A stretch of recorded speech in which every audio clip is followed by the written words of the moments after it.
Tagazakavu et bienvenue pour cette nouvelle lecture. Dans cette vidéo, nous verrons le chapitre 3 des chroniques de World of Warcraft, intitulé Ancienne Kalimdor.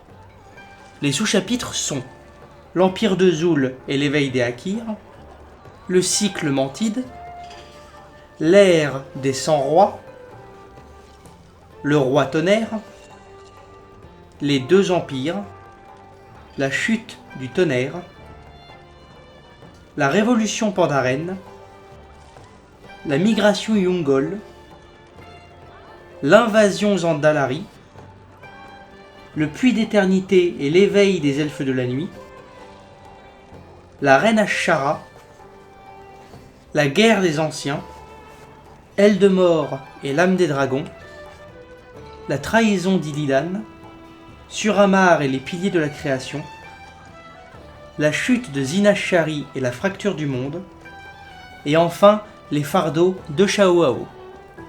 A partir de maintenant, je vous souhaite une bonne écoute.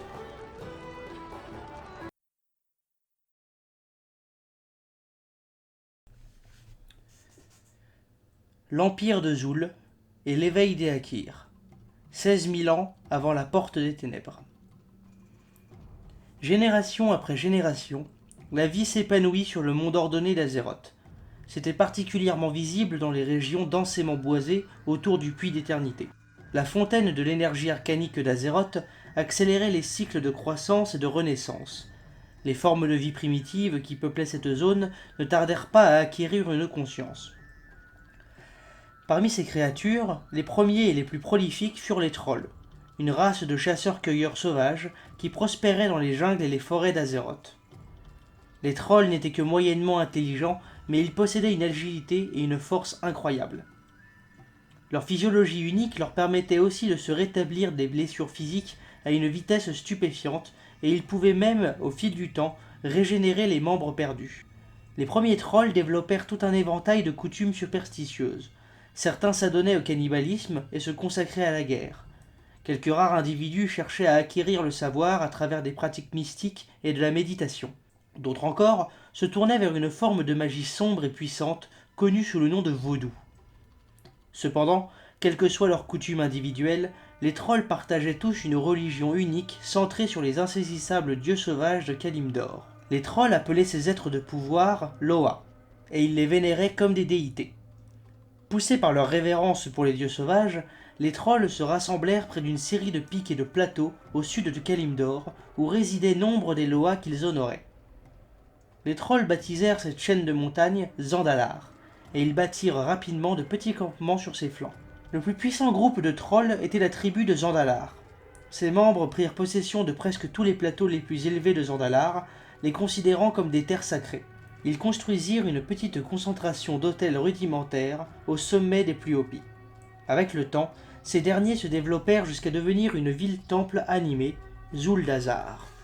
Au cours des siècles suivants, d'autres tribus se mirent à défier les Zandalari pour des questions de territoire et de pouvoir. Les plus notables d'entre elles étaient les redoutables Gurubashi, les Amani et les Drakari. Les Gurubashi et les Amani en particulier revendiquaient d'énormes bandes de terre dans les forêts et les jungles luxuriantes de Kalimdor. De temps à autre, les tribus s'affrontaient, souvent pour le contrôle de terrains de chasse. Cependant, les conflits majeurs étaient rares et ils duraient peu. Les trolls étaient des combattants si habiles et si féroces que tout conflit d'importance aurait coûté trop cher aux deux camps. Les terres vierges abondaient dans toutes les directions, et les diverses tribus apprirent rapidement qu'il était plus sage de s'installer ailleurs que de risquer une guerre. Seul un endroit était interdit par les prêtres et les féticheurs des tribus, un monticule de pierre noircie situé au pied des montagnes de Zandalar. Les Loas avertirent les mystiques des tribus que de graves conséquences s'ensuivraient s'ils touchaient aux pierres noires. Pendant de nombreuses années, aucun troll n'osa désobéir, mais la curiosité finit par avoir le dessus. Un groupe de trolls rebelles explora le monticule interdit. Ils découvrirent que les pierres noires n'étaient pas de simples roches, mais la peau déchiquetée d'une monstrueuse créature. Aucun des trolls n'avait jamais vu une telle chose. Prenant leur découverte pour un Loa inconnu et fort puissant, étant donné que les autres esprits le craignaient, ils procédèrent à d'infâmes rituels et sacrifices pour réveiller la monstruosité endormie. Stimulé par les offrandes de sang, un gigantesque général Ktrax émergea de son long sommeil et massacra sans pitié tous ceux qui l'avaient fait revivre. Les trolls ignoraient qu'il s'agissait de Kitix, l'être qui avait survécu à sa rencontre avec le gardien Tyr. Grièvement blessé, le Ktrax avait fui au sud-ouest, vers ce qui deviendrait ensuite les montagnes de Zandalar, avant de sombrer dans une profonde hibernation. Ébranlés par sa présence, les anciens Loa qui habitaient la région avaient enterré Kitix afin que nulle créature ne le dérange. Le Ktrax réveillé contempla la civilisation troll avec dédain, car elle n'était qu'un pâle reflet de l'Empire noir des heures passées. Kitix savait que les dieux très anciens seraient ravis de voir cette pitoyable civilisation réduite en cendres. Il mit en œuvre toutes les capacités de son esprit et trouva une race de créatures qu'il pourrait contrôler, les Akyr. Durant les âges qui avaient suivi la chute de l'Empire Noir, ces insectoïdes étaient restés cachés dans des petits terriers et des tunnels sous le sol. Kitix rassembla les essaims Akyr, les incitant à faire la guerre et à établir de nouveau leur dominance sur Azeroth. Tandis qu'il regagnait son pouvoir et se rétablissait, les insectoïdes commencèrent à bâtir un vaste empire souterrain qui fut appelé Ash-Akyr. Kythyr les observa patiemment et attendit pendant que les rangs des Akyr grossissaient en nombre. Quand l'heure fut venue, il mena les insectoïdes hors de leur empire sous la terre et ils se répandirent à la surface. L'expérience des trolls en matière de chasse faisait d'eux des adversaires de taille, mais la menace Akyr ne ressemblait à rien de ce qu'ils avaient pu affronter par le passé. De nombreuses petites tribus tombèrent devant les légions insectoïdes opiniâtres. Alors que les Akyr gagnaient du terrain et se rapprochaient dangereusement des montagnes de Zandalar, les Zandalari se décidèrent à agir. Ils unirent les tribus trolls disparates afin de former une force unique et puissante qu'ils appelèrent l'Empire de Zul. Les membres de cette nouvelle société allaient mettre leurs différences de côté et travailler de concert pour détruire les Akyr. Les Zandalari prirent le commandement des armées trolls. Depuis leur vil temple dressé au sommet des montagnes, ils pouvaient détecter les mouvements de l'ennemi et diriger les attaques de leurs troupes sur des points faibles. Sous la houlette des Zandalari, les autres trolls privilégièrent la tactique des embuscades dans les jungles environnantes afin de réduire le nombre de leurs ennemis. Ailleurs, des prêtres révérés invoquèrent les Loa pour assaillir les Akyr. Ces féroces dieux sauvages rejoignirent les guerriers trolls à la bataille et dévastèrent les rangs Akyri, blessant même Kitix. Les Akyr furent obligés de battre en retraite avant d'avoir pu assiéger en règle les montagnes sacrées. Kitix, gravement blessé par les Loa, s'enfuit au nord-est avec un contingent de ses plus proches Akyr. Une fois au loin, il entreprit de récupérer ses forces pendant que les insectoïdes poursuivaient leur guerre contre les trolls. Même s'ils avaient repoussé les Akyr, les Zandalari savaient que leur ennemi représentait toujours une sérieuse menace. Si les insectoïdes étaient laissés sans surveillance, ils attaqueraient les territoires trolls excentrés. Sur ordre des Zandalari, les autres tribus partirent traquer leurs adversaires. Les trolls apprirent rapidement qu'il ne suffisait pas de tuer les insectoïdes. Lorsque des Akyr s'échappaient sous terre, ils y établissaient une nouvelle colonie et refaisaient surface plus tard. Afin d'éradiquer cette menace de façon permanente, chaque recoin du continent devait être placé sur surveillance. Les Zandalari convainquirent donc les factions trolls les plus assoiffées de pouvoir d'établir de nouveaux bastions sur Azeroth. Les principaux membres de ces groupes étaient les Amani, les Gurubashi et les Drakari. Après avoir vaincu les Akyr, ils pourraient revendiquer les nouvelles terres fertiles sans craindre aucune compétition. Ambitieuses, les tribus acceptèrent avec empressement. Les Drakari s'enfoncèrent dans le nord glacé pour affronter une colonie d'Akyr, mais les trolls firent face à une arme inattendue, des Tol'vir corrompus. Un petit groupe de ces forgés par les titans qui vivaient à l'extérieur du Ulduar avait été capturé et subjugué par les Akyr. Ces féroces Tol'vir de pierre, appelés destructeurs d'obsidienne, faillirent l'emporter sur les Drakari, mais les années de bataille avaient fait de ces derniers des combattants rusés, et ils mirent au point des stratégies brillantes pour renverser et détruire leurs ennemis. Les Gurubashi rencontrèrent également des forgés par les titans corrompus. Ces trolls s'étaient aventurés au sud-ouest, où les Akyr avaient infesté Ankiraj, la prison dans laquelle était retenu le dieu très ancien Ktun. En infiltrant la forteresse, les insectoïdes avaient asservi les géants Anubizat qui gardaient la prison. Les premiers engagements opposant les Gurubashi aux Akyr se révélèrent désastreux pour les trolls. Les insectoïdes et leurs puissants Anubizat massacrèrent plusieurs gros campements de Gurubashi. Par la suite, les Zandalari demandèrent aux prêtres Gurubashi de scinder leurs tribus en groupes plus petits et plus mobiles au lieu de former de vastes armées. Cette nouvelle tactique leur permit de harceler constamment les Akyr, saignant à blanc les armées insectoïdes pendant de nombreuses années. Même s'ils ne parvinrent jamais à éradiquer totalement les Akyr, les Gurubashi finirent par gagner le contrôle incontesté des territoires environnants. Pendant ce temps, les Amani avaient entrepris de détruire Khitix. Ils suivirent sa piste jusqu'aux lointaines forêts du nord-est, se taillant un chemin à travers d'innombrables masses de gardes Akiri. Lors d'une ultime et brutale bataille, la tribu tout entière se lança dans une attaque suicide contre Khitix et ses derniers sbires insectoïdes. Seule une minuscule fraction de l'armée troll survécut, mais le Ctrax finit par succomber à ses infatigables chasseurs. Bien que le prix à payer ait été élevé, la redoutable réputation des Amani devint légendaire chez les autres tribus. Les trolls établirent une nouvelle colonie au sommet du site où ils avaient tué Khitix. Elle deviendrait un jour une ville-temple tentaculaire nommée Zulaman. Après la disparition du Ctrax, les Akirs ne luttèrent plus avec la même férocité ni avec la même détermination. La guerre entre les trolls et les Akirs changea drastiquement. L'extermination des Akirs devint le nouvel impératif des trolls. Après plusieurs siècles de combats violents, les trolls firent voler en éclats l'empire Akir, repoussant les insectoïdes aux confins nord et sud du continent. Le centre de Kalimdor était pour toujours débarrassé de leur présence. Les Akirs survivants fortifièrent leur colonie souterraine pour résister à de nouvelles agressions trolls.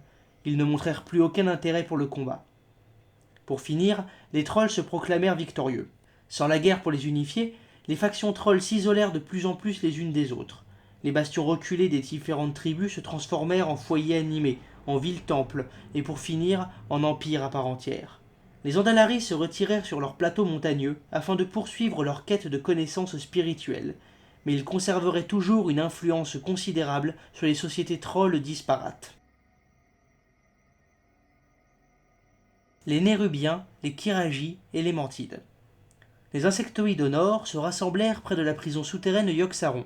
En raison de leur proximité avec le dieu très ancien, ces Akirs évolueraient graduellement jusqu'à former la race des Nérubiens, et leur royaume serait connu sous le nom d'Ajol-Nérub.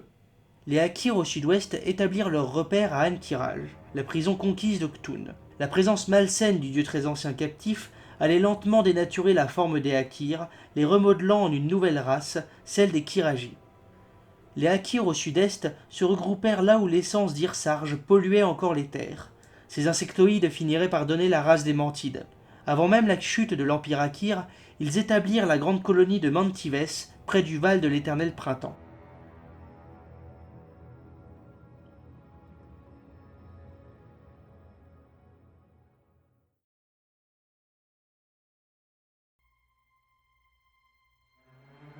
Le cycle Mantide.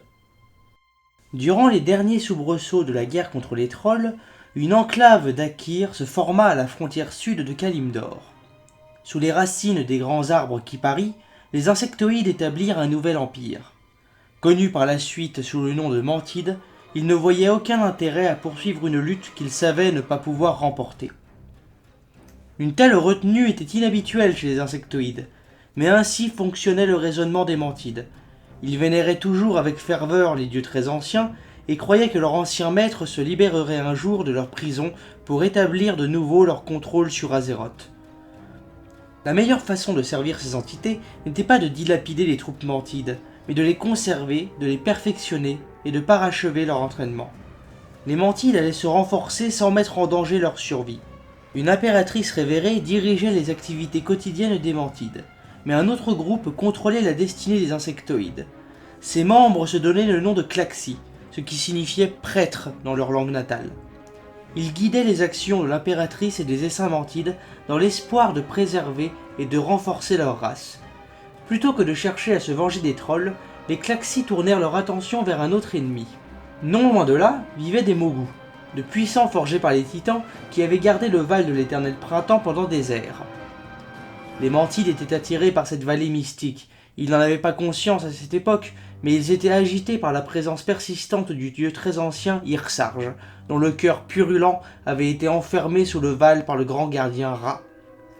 Pour atteindre l'essence ténébreuse cachée dans les entrailles du Val, les Mantirs lancèrent une attaque surprise contre les Mogus. Les forgés par les titans résistèrent de justesse aux essaims et les repoussèrent vers les forêts de Kipari. Les Klaxi ne virent pas cette défaite comme un échec. Les guerriers mantides survivants avaient mûri, étaient devenus plus puissants et plus rusés. Ils patientèrent pendant 100 ans avant d'assaillir une nouvelle fois les Mogus, envoyant une nouvelle génération de jeunes mantides assiéger leur ennemi. Une fois de plus, les survivants revinrent plus forts. Ainsi débuta le cycle mantide, Chaque siècle, une nouvelle couvée de Mantides déclarait la guerre aux Mogus. Les féroces batailles purgeaient les seins des éléments les plus faibles, et seuls les plus forts retournaient aux arbres qui parient. En l'espace de quelques cycles seulement, la civilisation mantide était devenue forte, inflexible, uniquement concentrée sur l'éradication des faibles et le renforcement des plus puissants. Les Mogus notèrent ce changement avec inquiétude. Ils lancèrent une campagne dans Mantives elle-même pour s'assurer que le cycle ne se répète pas. L'attaque eut lieu à une époque très défavorable pour les Mantides. Il s'en fallait de plusieurs décennies encore avant que la prochaine couvée de guerriers n'éclose. Les Mantides étaient peu nombreux et les Mogus étaient des milliers. Au début de la bataille, les forgés par les titans dévastèrent les rangs insectoïdes, tuant même les survivants aguerris de précédents essaims. Seul un Mantide, Corven, se dressa pour inverser le cours de la bataille. Armé de lames forgées dans l'ambre des Kipari, le guerrier éviscéra les rangs Mogus, repoussant leurs attaques et les forçant à battre en retraite. L'habileté de Corven était si grande que de nombreux Mantides en vinrent à le croire capable de défier la mort elle-même. Les hauts anciens des Klaxis proclamèrent Corven parangon, et promirent que ses prouesses deviendraient légendaires parmi ses semblables, mais le guerrier ainsi honoré n'était toujours pas satisfait. Il savait que seule la chance lui avait permis d'être présent à l'heure où sa race en avait le plus besoin. Or, il ne voulait pas devoir le salut des Mantides à la seule chance. Les Klaxis tombèrent d'accord avec lui et lui donnèrent pour mission de trouver une solution. Après des années d'expérimentation avec la sève de Kipari, Corven découvrit qu'une créature vivante pouvait être préservée au sein d'un cocon d'ambre, potentiellement pour des milliers d'années. Si les Klaxis plaçaient leurs plus grands guerriers dans ces cocons, ils pourraient être réveillés dès qu'on aurait besoin d'eux pour empêcher un désastre.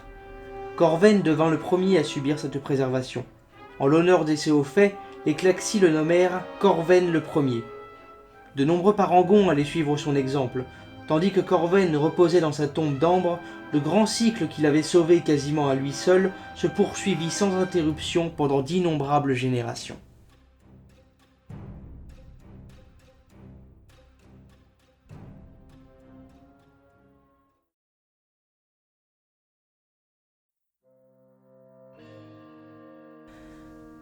L'ère des 100 rois. 15 000 ans avant la porte des ténèbres. Même si le grand gardien Ra n'avait pas été vu depuis des millénaires, ses fidèles Mogus continuèrent de monter la garde dans le Val de l'Éternel Printemps, repoussant bravement les essaims successifs de Mantide. Leur foi dans le retour du haut gardien survécut à des siècles d'épreuves. Cependant, cette foi s'évanouit quand la malédiction de la chair se manifesta chez les Mogus. Pour la première fois, ces derniers étaient confrontés à la mortalité. La crainte et l'incertitude s'enracinèrent dans leur cœur. Des désaccords mineurs dégénérèrent, menant au conflit, à la violence et aux effusions de sang. Les Mogus s'organisèrent en bandes. Des clans et des seigneurs de guerre émergèrent par dizaines et se lancèrent dans de brutales luttes pour le pouvoir. Ceux qui triomphaient étaient rapidement renversés par leurs rivaux. En conséquence, leur culture et leur langage, même leur identité et leur raison d'être, commencèrent à changer. Cette période de troubles et de conflits fut connue sous le nom de l'ère des 100 rois, et les Mogus furent dangereusement près de se détruire de l'intérieur. Seuls leurs instincts les plus fondamentaux les préservèrent de l'annihilation. Au début de chaque nouveau cycle mantide, les querelles mesquines des Mogus se tarissaient. Les divers clans s'unissaient à contre-cœur pour faire face aux Mantides, mais dès que l'essaim battait en retraite, les hostilités internes refaisaient surface. Pendant que les Mogus luttaient contre les insectoïdes, d'autres races firent leur apparition dans la région. Nombre de ces créatures étaient attirées par les vestiges de pouvoir émanant du Val de l'Éternel Printemps. Parmi ces nouvelles races étonnantes se trouvaient les Jinyu, des mystiques aux allures de poissons qui hantaient les rivières et les lacs. Les Ozen, une race de singes effrontés et malins qui peuplaient les jungles denses encerclant la majeure partie du Val, et les sages Pandaren, de loin les plus intelligents de ces nouveaux venus. Une telle profusion de vie autour du Val piqua la curiosité de 4 dieux sauvages, Xuen, le tigre blanc, Yulon, le serpent de jade, Chiji, la grue rouge, et Niuzao, le buffle noir. Xuen et ses compagnons se rassemblèrent au Val pour surveiller et guider la myriade de formes de vie qui peuplaient cette région. Les activités guerrières des Mogus les troublaient souvent, mais les dieux sauvages se plaisaient à regarder les autres races s'épanouir. En particulier, Xuen et les autres demi-dieux développèrent des liens rapprochés avec les Pandaren, en grande partie à cause de leur penchant pour la paix. Les Pandaren considéraient les dieux sauvages, qu'ils appelaient les astres vénérables, comme des déités bienveillantes. Ils formèrent un culte voué à la vénération de ces êtres extraordinaires. En retour, les dieux sauvages firent don de connaissances aux Pandaren, nourrissant ainsi leur lien avec la philosophie et la nature. Sur ordre des astres vénérables, les Pandaren formèrent une culture qui recherchait la paix et l'harmonie avec son environnement. Cependant, un nouveau chef Mogu ne tarderait pas à se lever pour mettre à l'épreuve ses philosophies. Il s'appelait Lei Shen, et son règne menacerait non seulement les races mortelles du Val, mais également les astres vénérables eux-mêmes.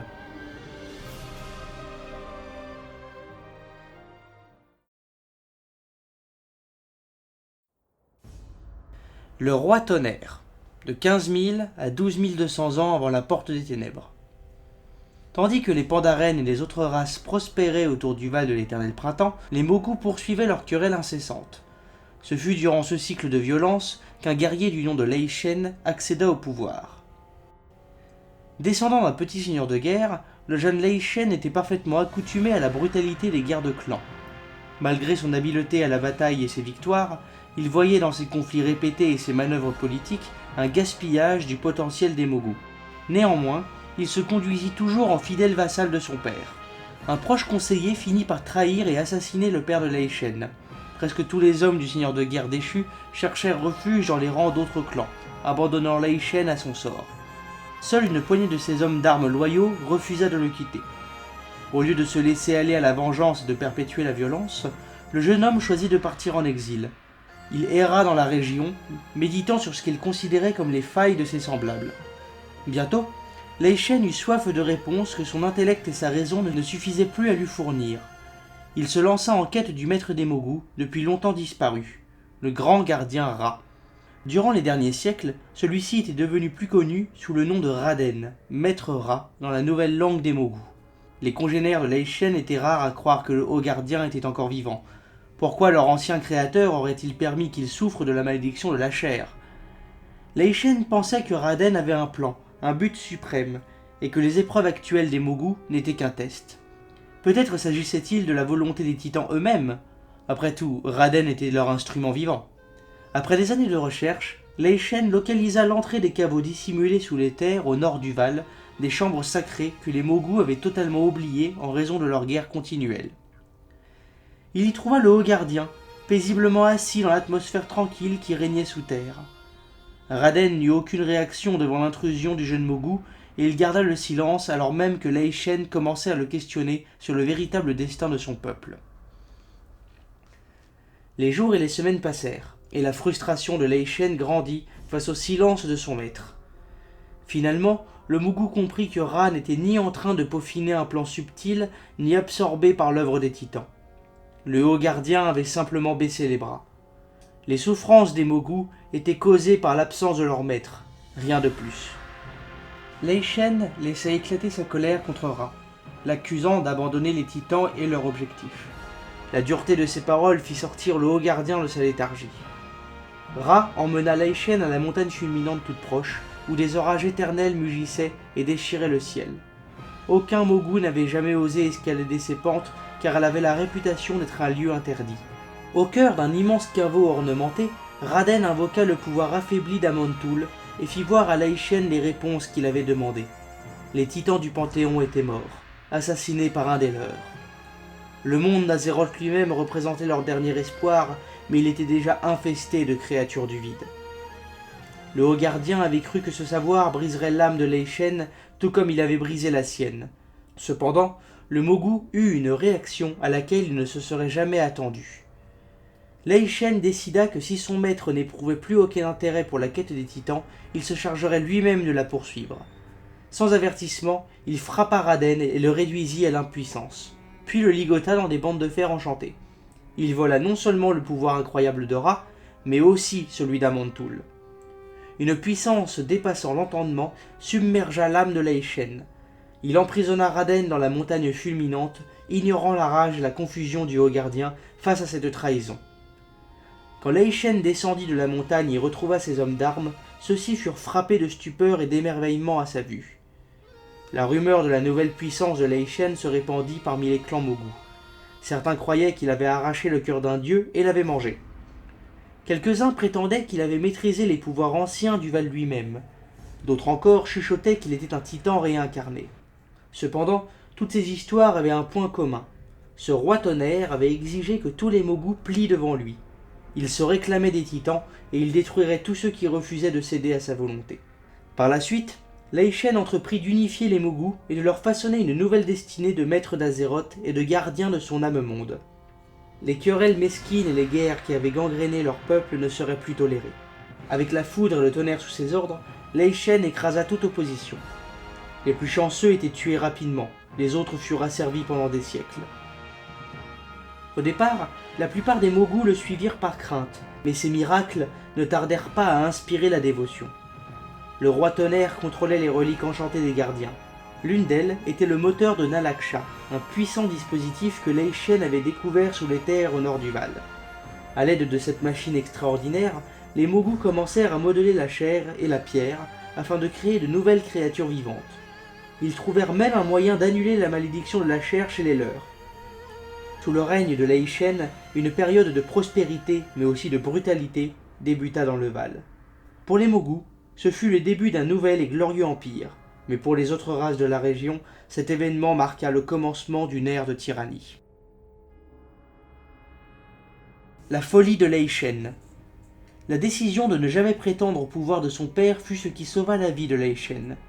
Quand le meneur d'un clan était tué, il était d'usage que ses rivaux assassinent immédiatement sa famille, exterminant ainsi le lignage du clan pour toujours. Les méditations de Lei Shen furent vues comme un signe de désespoir et de folie, et la plupart de ses semblables crurent qu'il ne serait plus jamais une menace pour aucun Mogu.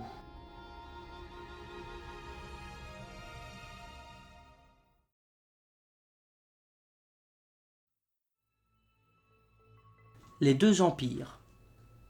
Tandis que son empire gagnait en étendue et en pouvoir, Lei Shen considéra bientôt toutes les créatures vivant sur son territoire comme ses serviteurs. La malédiction de la chair était une faiblesse, songea-t-il, et même si tous les Mogu ne seraient peut-être jamais lavés de cette souillure, d'autres êtres de chair leur resteraient toujours inférieurs. Le roi tonnerre entama une campagne d'asservissement dans les terres autour du Val. Les sages Jinyu y avaient établi un petit empire bien à eux. Même s'ils luttèrent avec bravoure, les Jinyu finirent par s'incliner devant la puissance de Lei Shen. Les Mogu pillèrent leur ville et ne laissèrent de leur civilisation que des ruines. En apprenant le sort subi par les Jinyu, les Pandaren prirent la fuite vers le sommet de Kunlai, au nord du Val, et y cherchèrent la protection de Xuen, le tigre blanc. Quand Lei Shen amena ses armées sur les contreforts du mont, il défia Xuen en duel afin de décider du sort des Pandaren. Xuen accepta, et pendant de nombreux jours, la grande bataille entre le tigre blanc et le roi tonnerre ébranla les cieux au-dessus de Kunlai. Finalement, Xuen ne parvint pas à faire face au pouvoir de titan volé que possédait Lei Shen. Celui-ci enchaîna Xuen près de la cime montagneuse, forçant l'astre vénérable à regarder les Mogu réduire les Pandaren en esclavage. Craignant que leur philosophie de paix ne sape son règne, Lei Shen leur interdit d'apprendre à lire, à écrire ou même à parler toute autre langue que celle des Mogu. Désobéir menait à une mort lente et brutale. Les Mogu bâtirent leurs plus grands palais et monuments avec la sueur et le sang des races qu'ils avaient soumises. Bientôt, l'Empire se dota d'un langage unifié, d'un système de poids et de mesures établi, et des premières lois écrites d'Azeroth, un code brutal qui entérinait la supériorité des Mogu sur les autres créatures. Lei Shen força également ses esclaves à se faire soldats ou à agrandir les grossières fortifications autrefois utilisées pour défendre le Val face aux Mantides. Ainsi naquit l'échine du serpent, un massif mur de pierre séparant les terres Mogu des terres insectoïdes. Quand des esclaves périssaient ou se montraient inefficaces, Lei Shen en façonnait de nouveau grâce au pouvoir du moteur de Nalaksha. Cela conduisit à la création d'une kyrielle d'êtres tels que les minuscules mais résistants grumelots et les barbares sorocs reptiliens. L'Empire Mogu attira bientôt l'attention d'autres civilisations sur Azeroth.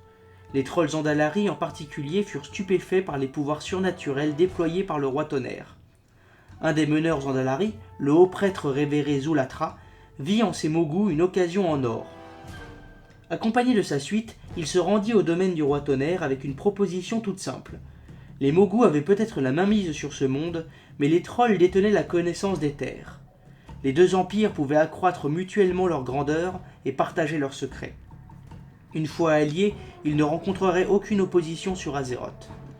Cette offre intrigua Lei Shen. Pour la première fois, il était confronté à d'autres créatures vivantes qui cherchaient à dominer leur environnement plutôt que de vivre en paix avec lui.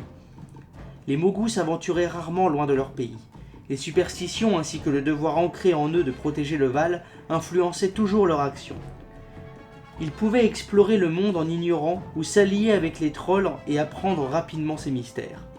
En vérité, chaque dirigeant avait l'intention de trahir l'autre. Zulatra pensait que les Andalari pouvaient voler les pouvoirs divins de Lei Shen une fois qu'ils auraient appris les secrets des Mogus, et le roi Tonnerre projetait d'asservir les Andalari au moment où ils cesseraient de lui être utiles. Cependant, tous deux gardèrent le secret sur leur projet, même envers leur propre peuple, et négocièrent publiquement un accord. En échange du savoir des Andalari, les Mogus enseigneraient à ces derniers la magie des arcanes. Ils promirent également aux trolls une zone de terre fertile près du Val. Lei Shen passa même un accord secret avec Zulatra. Le roi Tonnerre avait conçu une méthode pour pleinement réanimer son esprit si un jour il était tué, mais il ne se fiait pas assez à ses propres serviteurs pour leur confier un tel savoir. Les Mogus étaient des créatures avides de pouvoir et ils essaieraient sûrement de s'emparer de l'Empire pour leur propre compte si Lei Shen tombait. Seuls les Andalari détiendraient la clé pour ressusciter ce dernier.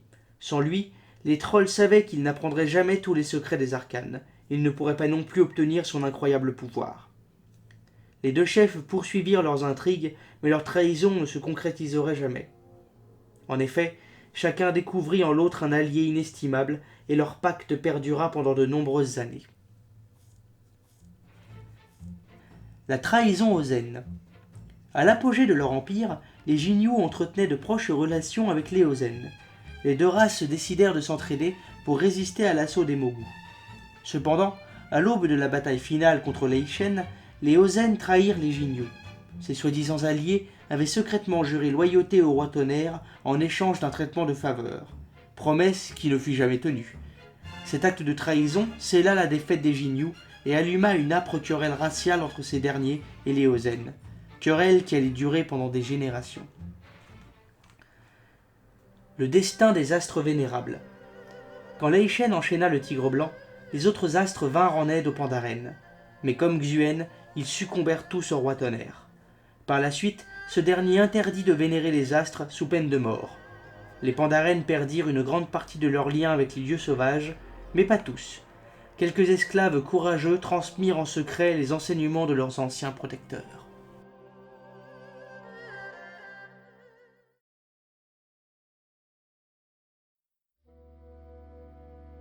Chute du Tonnerre. Tandis que Lei Shen consolidait son empire, les Tol'vir qui gardaient Uldum luttaient pour résister à la malédiction de la chair. La maladie s'était répandue parmi leurs rangs, affaiblissant lentement les forgés par les titans. Durant tout ce temps, les Tol'vir attendirent patiemment d'avoir des nouvelles du grand gardien Ra ou de ses serviteurs Mogus à l'est. Finalement, les Tol'vir reçurent une convocation d'un chef Mogu qui se faisait appeler le roi Tonnerre. Il n'avait eu vent de rien concernant le développement de l'Empire Mogu. Curieux, les Tol'vir envoyèrent des ambassadeurs à l'est. Quand ces derniers parvinrent aux frontières du domaine du roi Tonnerre, ils furent stupéfaits de voir à quel point leurs cousins Mogu avaient évolué. Dans certains cas, les Mogus avaient même réussi à neutraliser la malédiction de la chair. Lei Shen accueillit chaleureusement les Tol'vir et leur montra les merveilles de son empire, depuis l'immense mur de l'échine du serpent jusqu'au palais doré du Val. Les Tol'vir furent choqués de voir le traitement déplorable réservé aux races mortelles asservies par les Mogus. Mais ce n'est pas pour autant qu'ils décidèrent de réagir. Leur souci principal était la protection des machineries forgées par les titans à Uldum. Le roi Tonnerre était parfaitement d'accord. Les œuvres des gardiens telles que la forge de l'origine à Uldum étaient de la plus haute importance, et Lei Shen annonça donc qu'il les revendiquait comme faisant partie de son empire. Il révéla qu'il avait vaincu Ra et s'était emparé de son pouvoir. Par conséquent, il proclama que les instruments des gardiens étaient désormais siens. Avec le moteur de Nalaksha et la forge de l'Empire sous son contrôle, il pouvait remodeler Azeroth comme bon lui semblait. En tant que forgé par les titans, les Tol'vir accéderaient à une place d'honneur dans l'Empire Mogu, mais Lei Shen resterait à sa tête maintenant et pour toujours. En apprenant que Lei Shen avait trahi le grand gardien Ra, les Tol'vir devinrent furieux. Ils rejetèrent l'offre du roi Tonnerre, jurant que jamais il ne servirait un traître, et quittèrent avec fracas son empire tyrannique.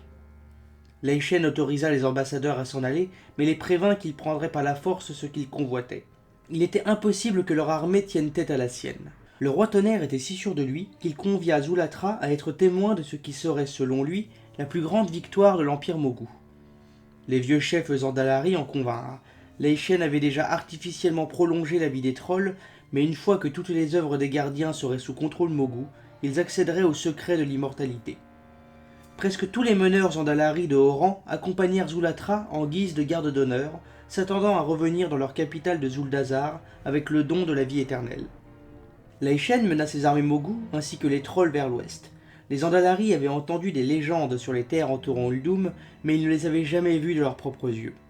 Des lacs cristallins et des cascades constellaient les jungles luxuriantes de la région.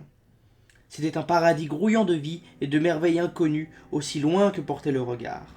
Toute la puissance de l'empire Mogu piétina ces terres, ne s'arrêtant qu'au pied des pyramides monolithiques qui formaient le bastion d'Uldum. Seul un petit groupe de Tolvir sortit de la forteresse pour résister aux Mogu. Lei Shen railla leur nombre, car il savait qu'il aurait pu les écraser à lui seul. En effet, les Tolvir avaient compris que vaincre les forces du roi Tonnerre sur le champ de bataille était impossible. Pendant que Lei Shen faisait marche vers Uldum, les forgés par les titans avaient préparé une défense ultime, la forge de l'origine située sous la forteresse. Plutôt que de l'utiliser à son potentiel maximal, ce qui éradiquerait toute vie sur Azeroth, les Tolvir avaient configuré la forge afin qu'elle ne rase que les terres environnantes. Tandis que Lei Shen menait la charge, jubilant à la perspective de sa victoire imminente, les Tolvir activèrent l'arme. L'engin s'éveilla en grondant dans les entrailles de la terre. Le sol se souleva et rua tandis que des vagues d'énergie s'échappaient d'Uldum, noyant les terres environnantes sous les forces de l'annihilation. Les défenseurs Tolvir, comme toutes les créatures présentes à Uldum ce jour-là, ou presque, périrent instantanément. Sur toute la surface de Kalimdor, chaque être vivant put voir l'éclair qui apparut à l'horizon sud. Quand il s'estompa, Lei Shen et ses alliés n'étaient plus. Le pouvoir ainsi libéré avait également purgé la zone entourant Uldum de presque toute vie, ne laissant derrière lui qu'un désert nu et craquelé. Des poches de végétaux et de vie animale réapparaîtraient lentement au fil des millénaires, mais l'immense jungle ne recouvrerait jamais pleinement sa vitalité. Les Tolvir survivants au sein d'Uldum entreprirent de s'assurer que jamais plus personne ne tenterait de revendiquer un tel pouvoir.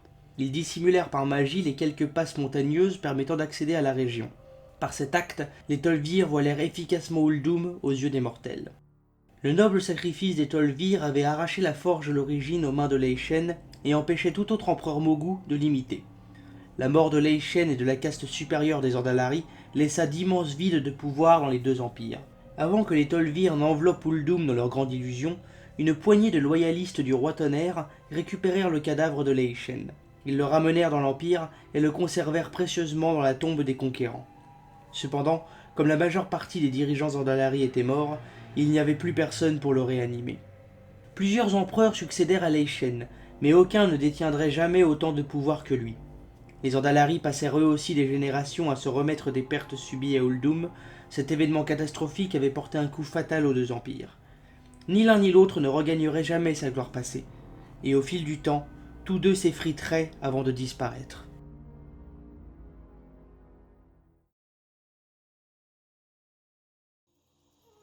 La révolution Pandaren, 12 000 ans avant la porte des ténèbres. La mort du roi Tonnerre affaiblit les Mogu, mais leur civilisation continua de régner sur le Val.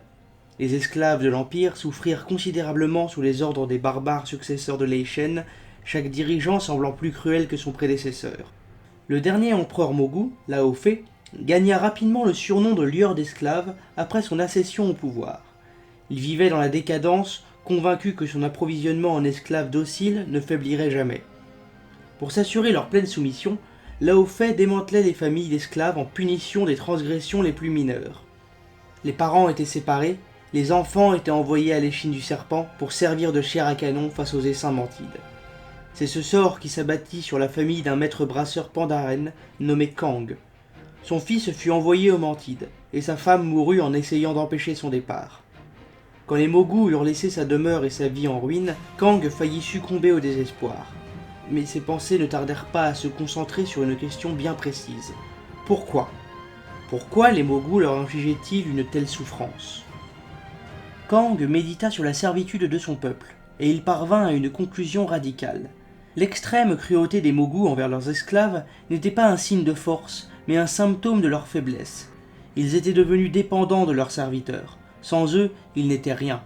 Kang décida de consacrer sa vie à révéler la vulnérabilité des Mogu.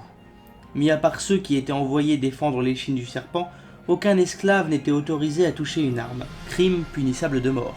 Kang découvrit comment se servir de son propre corps comme d'une arme. Afin d'échapper aux yeux toujours vigilants des Mogu, il apprit à travestir ses attaques en une danse artistique. Quand il acquit finalement la maîtrise de ces techniques, il mit ses compagnons esclaves au défi de le frapper. Aucun n'y parvint. Sa danse, faite de mouvements fluides, lui permettait d'esquiver le danger. Les esclaves supplièrent Kang de leur apprendre comment se battre sans armes. Kang s'exécuta, et la rumeur de cette étrange nouvelle méthode de combat se répandit rapidement parmi les peuples opprimés de l'Empire Mogu. Des centaines d'esclaves adoptèrent les enseignements de Kang et se plongèrent dans l'apprentissage de cet art inédit, connu par la suite comme la voie du moine.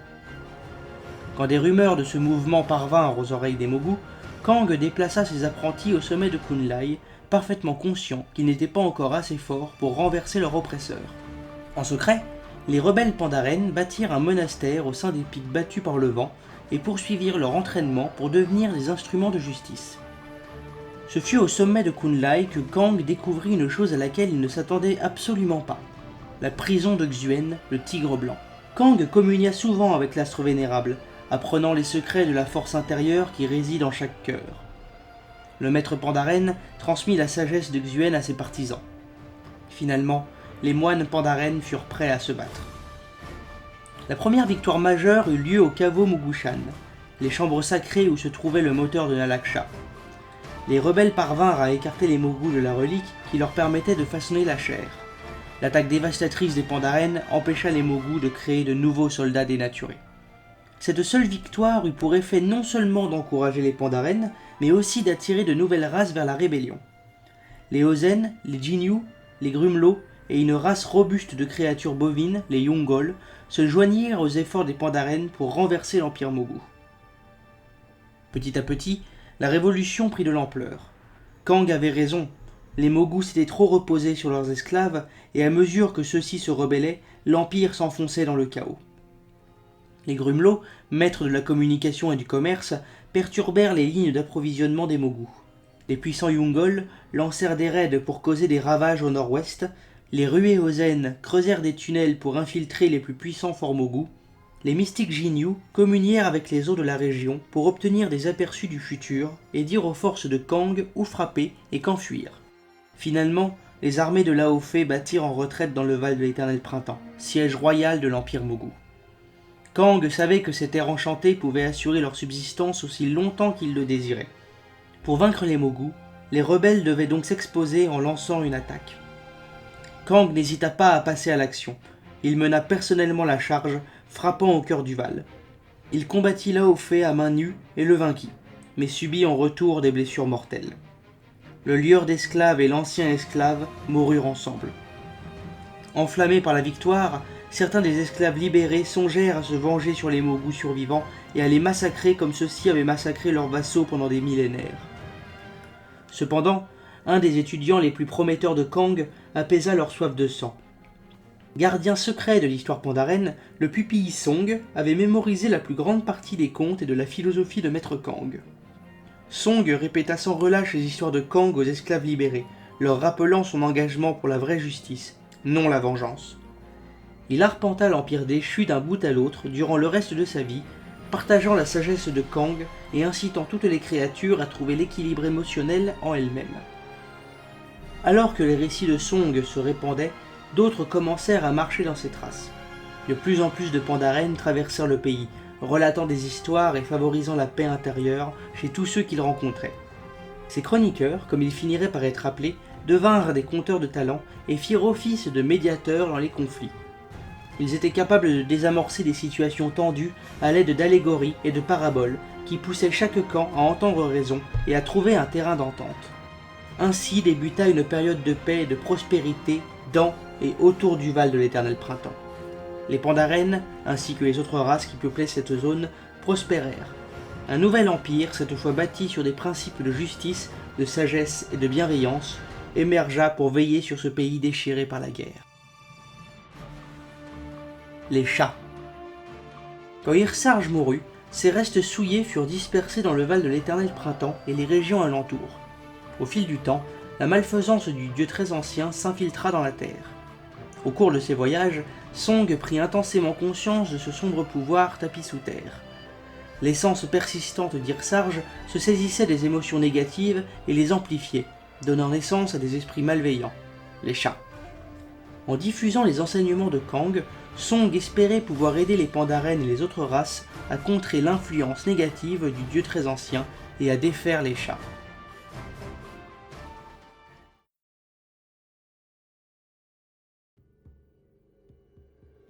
La migration Yungol. Quand l'empire Mogu était à son apogée, une race bovine intelligente, les Yungol, peuplait les plaines herbeuses au centre de Kalimdor.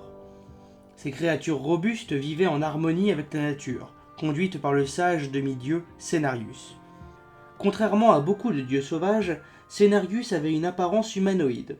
Le majestueux homme cerf, drapé dans une cape de fleurs et de lierre, marchait souvent aux côtés des Yungol nomades. Il enseigna à ces créatures les secrets de la nature sauvage, et il se plaisait à les regarder prospérer. Un jour, les Yungol se lassèrent de partager leur terrain de chasse avec leurs voisins trolls, et ils décidèrent de chercher de nouvelles terres. Leur bien-aimé demi-dieu Cenarius les pressa de rester et de faire la paix, mais ils partirent tout de même vers le sud. Ils chassèrent et fouillèrent les environs en quête de nourriture pendant toute leur traversée de l'Empire Mogu.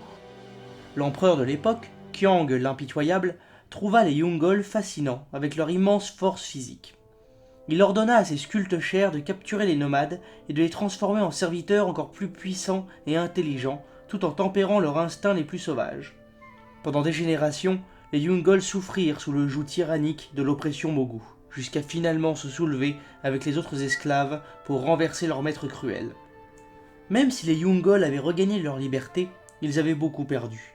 Leur forte tradition orale avait quasiment disparu sous le coup des strictes lois Mogu qui leur interdisaient d'échanger sur leur héritage.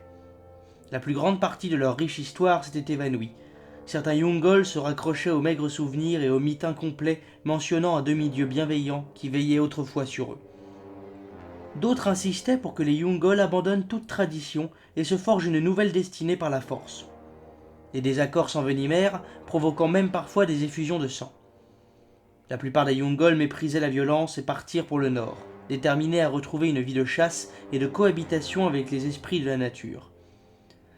Certaines des tribus les plus nomades traversèrent tout le continent et ne s'arrêtèrent qu'après avoir atteint les régions glacées près des pics foudroyés.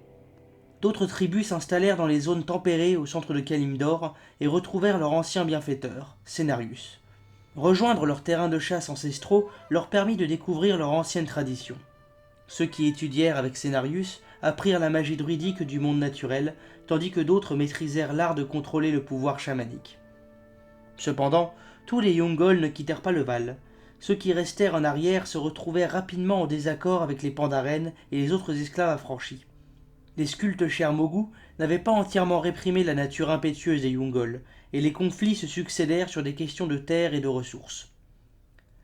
Craignant une guerre ouverte avec leurs anciens alliés, les Yungol partirent vers l'ouest et s'installèrent de l'autre côté de l'échine du serpent. Ils furent ainsi exposés aux Mantides, une fois tous les 100 ans, les Essaims menaçaient d'exterminer leur peuple. Le cycle Mantide et les luttes intestines constantes de ces Yungol donnèrent naissance à une forte tradition guerrière, laquelle les rendrait considérablement plus sauvages que les tribus parties au nord. Au fil des générations, les énergies émanant du puits d'éternité et les machineries des gardiens présentes sur tout Kalimdor transformèrent les Yungol de façon unique.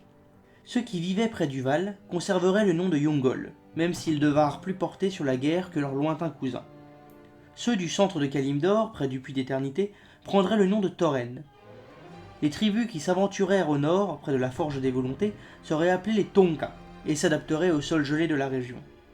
Ces groupes distants maintinrent le contact entre eux pendant des années, mais quand la grande fracture fit voler le monde en éclats, tout lien entre les tribus fut perdu.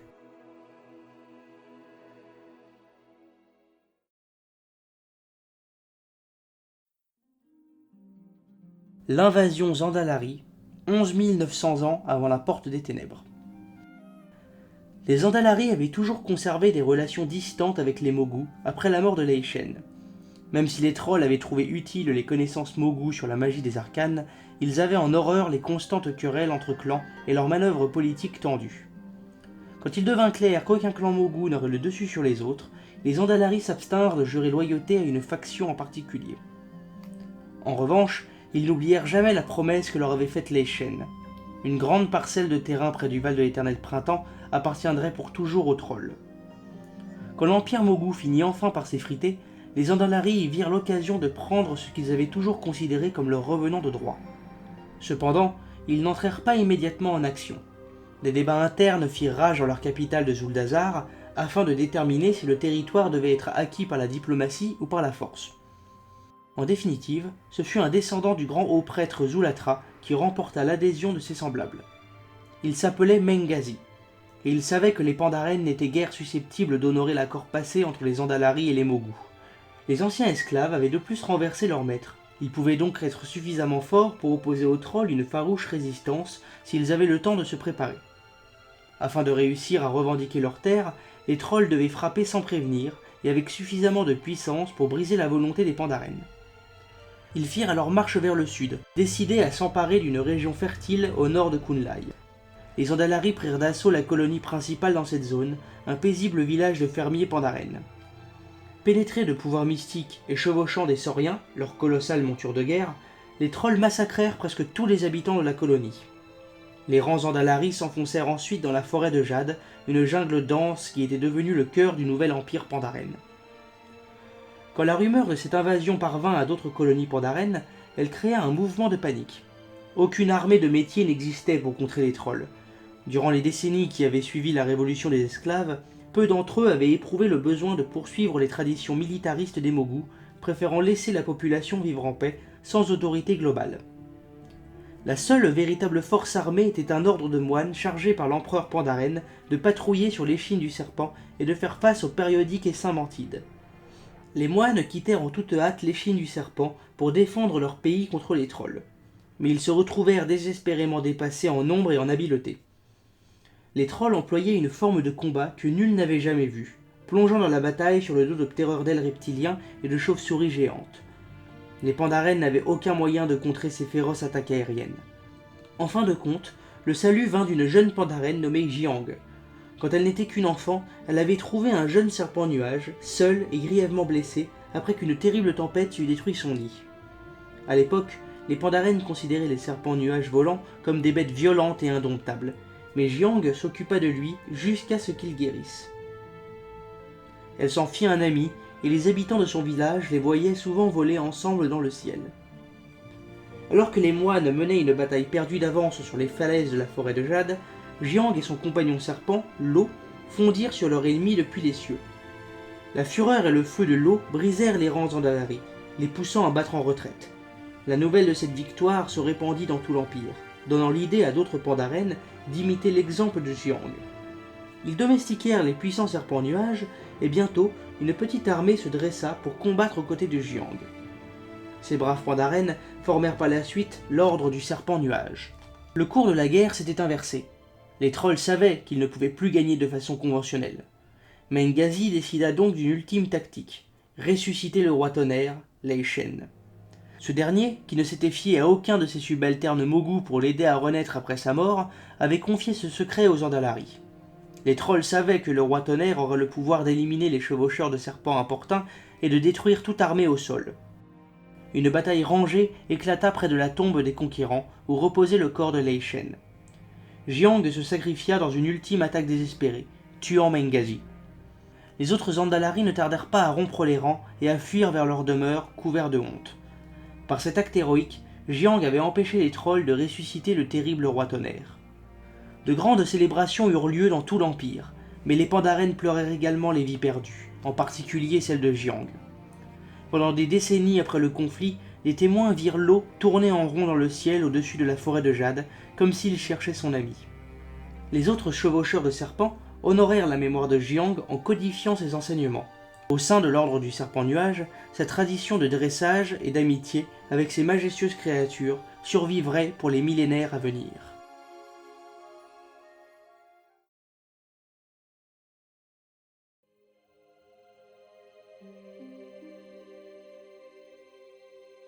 Le puits d'éternité est l'éveil des elfes de la nuit, de 15 000 à 10 000 ans avant la porte des ténèbres.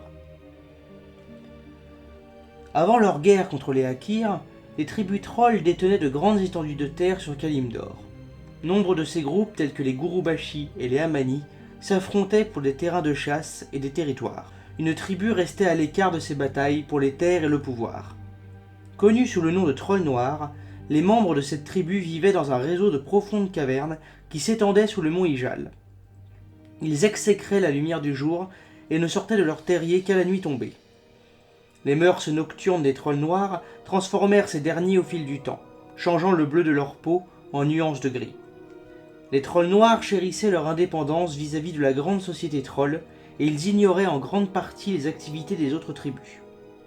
Contrairement à leurs cousins Gurubashi et Amani, ils souhaitaient trouver une connexion paisible avec la nature. Les mystiques de leur tribu cherchaient souvent des moyens de communier avec la terre et de vivre en harmonie avec elle. La plupart de ces trolls migrèrent peu à peu vers le centre de Kalimdor. Ils explorèrent les bois labyrinthiques au cœur du continent, croisant la route des insaisissables dragons féeriques, des chimères et des dryades. Avec le temps, les trolls noirs découvrirent également un immense lac empli d'énergie chatoyante dont ils sauraient plus tard que c'était le puits d'éternité. Fascinés par leur découverte, ils s'installèrent sur les rives du lac. Au fil des générations, les énergies émanant de ce dernier infiltrèrent la chair et les os des trolls, élevant leur forme physique afin qu'elle corresponde à la grâce de leur esprit. Ils se transformèrent ainsi en êtres extrêmement intelligents et virtuellement immortels. Ces anciens trolls abandonnèrent graduellement leur héritage et leurs traditions. Les mystiques de la tribu se mirent à vénérer la déesse de la lune, Elune, qu'ils pensaient liée au puits d'éternité lui-même. Ils affirmèrent que la déité dormait dans les profondeurs du lac durant le jour. Les anciens trolls découvrirent également le nom Kalimdor, ainsi que d'autres mots issus des forgés par les titans, en communiant avec Elune et en examinant d'étranges reliques dispersées sur le pourtour du puits d'éternité. Influencés par ce nouveau langage, ils se firent appeler Kaldoreilles, enfants des étoiles ou elfes de la nuit. Les arbres, les fleurs et les créatures des bois observèrent en silence les elfes de la nuit prospérer, chuchotant de leurs nouvelles aux dieux sauvages d'Ijal. Parmi eux, le demi-dieu Cenarius s'intéressa vivement à ces nouveaux venus sur les rives du puits d'éternité. Les elfes de la nuit affirmaient qu'il était le fils du grand cerf blanc Malorne et des lunes elles-mêmes. Cenarius adorait les elfes de la nuit et pensait qu'ils avaient le potentiel pour devenir d'excellents gardiens de la nature. Il se lia d'amitié avec cette race balbutiante et leur dispensa ses enseignements. Il espérait ainsi que les elfes de la nuit s'efforceraient de vivre en harmonie avec leur environnement. C'est en effet ce qu'ils firent pendant plusieurs siècles. Ils bâtirent une société gracieuse autour du puits d'éternité. La capitale de leur petite nation s'appelait Elundris, œil des lunes, et elle se dressait sur la rive du puits. Les elfes de la nuit resserrèrent également leurs liens avec la forêt environnante et sa myriade d'habitants. Cenarius guidait les elfes quand cela se révélait nécessaire, ravis par la sagesse et la bienveillance qui battaient dans leur cœur. Au fil du temps, cependant, de nombreux elfes de la nuit aspirèrent à une vie différente. Ces individus se mirent à nourrir une seule obsession, lever le voile sur les secrets du puits d'éternité. Ils étudièrent rigoureusement les énergies arcaniques du lac, devenant des sorciers chevronnés. Ils exploitèrent ces pouvoirs et construisirent des temples extraordinaires, ainsi que des routes pour les relier. La magie devint partie intégrante de leur vie, et ils se délectèrent du pouvoir présent au bout de leurs doigts. Repousser les limites de l'intellect devint le moteur de leur culture. Ce fut lors de cette ère de croissance sans précédent que la plus prolifique dirigeante des elfes de la nuit arriva au pouvoir, la reine Ashara. Poussée par son ambition débridée, elle élèverait son peuple à de nouveaux sommets extraordinaires et sèmerait les graines de sa destruction.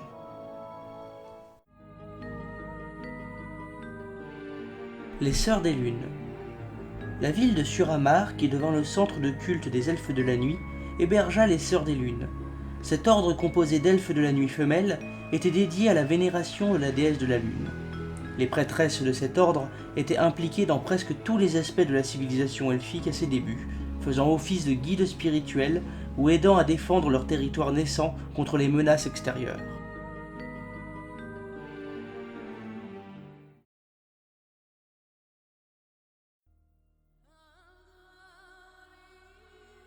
La reine Ashara. D'une beauté et d'une sagesse peu communes pour son âge, la reine Ashara incarnait les qualités les plus prisées par son peuple. Elle s'adonnait à des recherches dans l'art de la sorcellerie et construisit un palais époustouflant orné de joyaux sur la rive du puits d'éternité. Là, les nobles les plus puissants, qui devinrent connus comme les Quels d'oreilles ou bien-nés, lui obéissaient au doigt et à l'œil. Les bien-nés étaient des sorciers incroyablement doués et ambitieux. Certains, comme Dame Vache, étaient des dames de compagnie loyales, entièrement dévouées à la reine. D'autres, comme le seigneur Xavius, étaient consultés par Ashara sur des questions de gouvernance et faisaient office de conseillers de confiance. Mais quel que soit le rôle spécifique joué par ces bien-nés aux côtés de la reine, tous occupaient l'échelon supérieur de la société des elfes de la nuit. Ils se croyaient supérieurs au reste de leur race, notion qui attisait la colère des elfes de la nuit, moins bien lotis. Ce mépris, néanmoins, ne s'étendait pas à Ashara. Même si la reine était issue de la plus noble lignée, les elfes de la nuit de tous rangs sociaux l'adoraient. Ils étaient si épris de leur reine qu'ils rebaptisèrent en son honneur leur fabuleuse capitale Zin Ashari, gloire d'Ashara. Sous le règne d'Ashara, la civilisation des elfes de la nuit s'épanouit jusqu'à devenir un empire tentaculaire, un paysage onirique de flèches dorées et élancées, de vastes cités et autres merveilles qui ne seraient plus jamais revues durant l'âge moderne. Des réseaux de chaussées luminescentes soulignés par l'éclat argenté des lunes se déployaient vers les confins les plus reculés de Kalimdor. À la demande d'Ashara, des expéditions se lancèrent dans l'exploration du monde, repoussant également les frontières de l'Empire. Elles revenaient souvent à Zin Ashari avec des échantillons de faune et de flore exotiques, rapportant aussi les récits des vols draconiques mythiques qui régnaient sur le toit du monde. Les forces expéditionnaires fondèrent de plus des dizaines de postes avancés et d'entrepôts, tels que Shandahal, dans l'immense forêt glacée de Lunchon au nord, Tunralor, dans les étendues sauvages luxuriantes du centre, devenues plus tard les Tarides, et Eldre Talas, dans les jungles de Feralas, au sud. La reine en personne supervisa la construction d'un nouveau temple splendide dédié à Elune, un domaine immense au pont enchâssé de gemmes et au lac effervescent situé tout à l'ouest de Kalimdor. Quand il fut terminé, elle nomma ce lieu fascinant Latar Lazal, siège du ciel. Depuis l'époque révolue dans l'Empire Noir, jamais un territoire n'avait atteint une telle étendue. L'immense influence qu'exerçait Ashara sur le monde et ses habitants éclipsait jusqu'aux rêves de pouvoir les plus fous de l'Aïchen. Il y avait cependant un lieu qu'Ashara et ses forces évitaient, le mont Ijal. Les esprits et les demi-dieux qui peuplaient ces forêts troublaient la reine. Elle savait au plus profond d'elle-même qu'Ijal échappait à son influence. Cet endroit baignait dans une magie ancienne. C'était un pays sauvage, indomptable et immuable, qui opposait un contraste saisissant avec sa vision d'une nouvelle Kalimdor. Officiellement, Ashara interdisait toute expansion vers Ijal par respect pour les anciennes affinités des elfes de la nuit avec les forêts. En réalité, elle méprisait la montagne et l'harmonie qu'elle représentait. Cenarius connaissait bien le sentiment d'Ashara à propos d'Ijal. Il avait vu avec un malaise grandissant l'empire elfique s'étendre. Année après année, il fut de plus en plus contrarié par l'orgueil et les actes inconsidérés des sorciers bien-nés. La majorité de la société elfique continuait d'honorer les anciens usages et de révérer la nature. Le fait que ces elfes vivent toujours en harmonie avec la terre réchauffait le cœur de Cenarius, même s'il savait qu'il n'avait aucune influence sur Ashara et ses arrogants partisans. À mesure que le temps passait, les elfes de la nuit commencèrent à délaisser la diplomatie et à ignorer les autres cultures d'Azeroth. Les croyances dogmatiques d'Ashara pour ce qui était de la pureté raciale s'immiscèrent dans le psychisme des elfes de la nuit, créant une atmosphère de xénophobie. Seules les nations trolls, ouvertement hostiles, attiraient encore l'attention des elfes, et des petites batailles éclataient sporadiquement entre les deux camps. À chaque fois, les trolls pliaient devant la magie dévastatrice déployée par les elfes de la nuit. Ashara, cependant, n'était pas intéressé par les conquêtes. À ses yeux, les trolls étaient une nuisance mineure, et leur soif de bataille le signe d'esprit primitif et peu éclairé. Finalement, la reine passa un accord avec la tribu des Andalari, laquelle avait une considérable influence sur tous les autres trolls.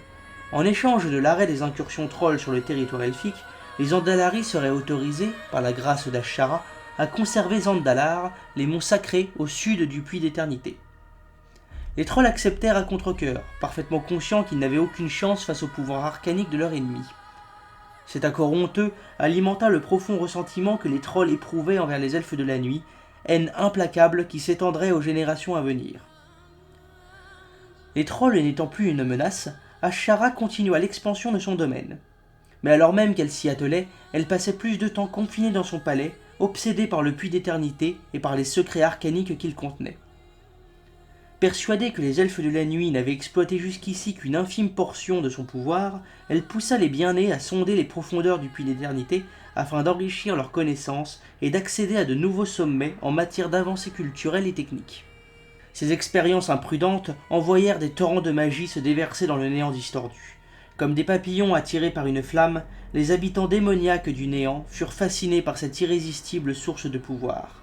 Ce ne fut qu'une question de temps avant que Sargeras et la Légion ardente ne la remarquent eux aussi. Enfin, Sargeras avait découvert l'emplacement d'Azeroth, l'âme-monde légendaire. Sans tarder, il rassembla toute sa rage, cette terrible légion démoniaque, et tourna son regard maléfique vers ce monde éloigné. Il ne lui restait plus maintenant qu'à trouver le moyen d'atteindre Azeroth.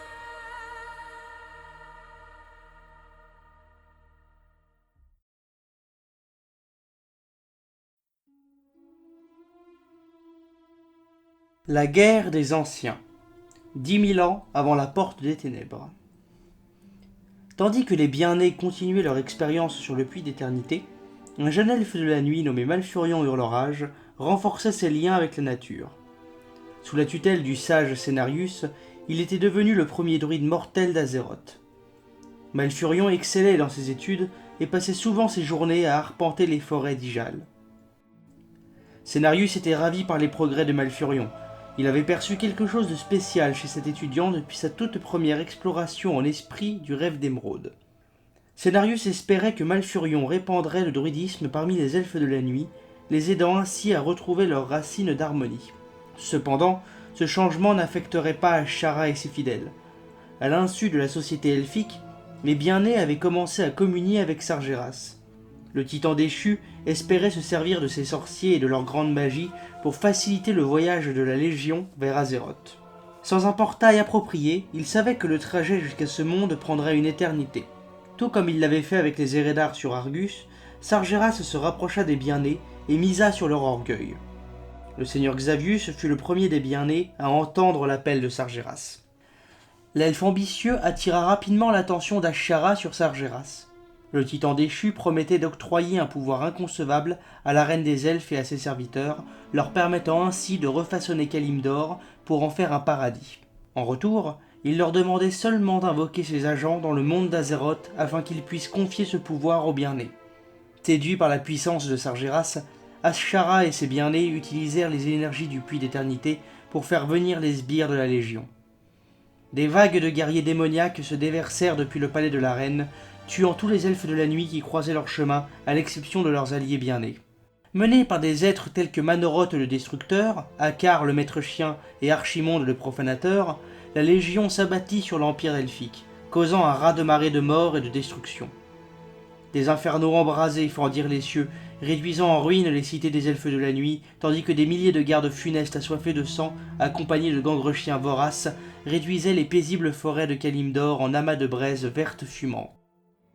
Une guerre telle qu'aucun empire mortel n'en avait connue s'étendait sur Azeroth. Une force de résistance elfique, conduite par le seigneur Kurtalos Crête du Corbeau, se forma pour affronter l'assaut furieux de la Légion. Parmi ces braves défenseurs se trouvait Malfurion, son jumeau sorcier Illidan et la belle prêtresse que les deux frères aimaient tendrement, Tyrande Murmevant. À la fin, ces trois héros improbables changeraient le destin de Kalimdor pour toujours. Les troupes de Crête du Corbeau subirent au départ de nombreuses défaites face aux démons, mais les elfes de la nuit connurent quelques succès. Malfurion en personne lança une des premières frappes les plus décisives contre la Légion et ses alliés bien-nés. Depuis les profondeurs du rêve d'émeraude, il déchaîna ses magies druidiques sur le fidèle serviteur d'Ashara, Xavius, et l'abattit. Non seulement cet acte détruisit un des plus puissants sorciers des bien-nés, mais il démontra l'incroyable potentiel de la magie druidique aux alliés de Malfurion. Illidan devint lui aussi un membre inestimable de la résistance. Lors d'un engagement, son courage et sa maîtrise de la magie des arcanes lui permirent de sauver la vie de Crête du Corbeau.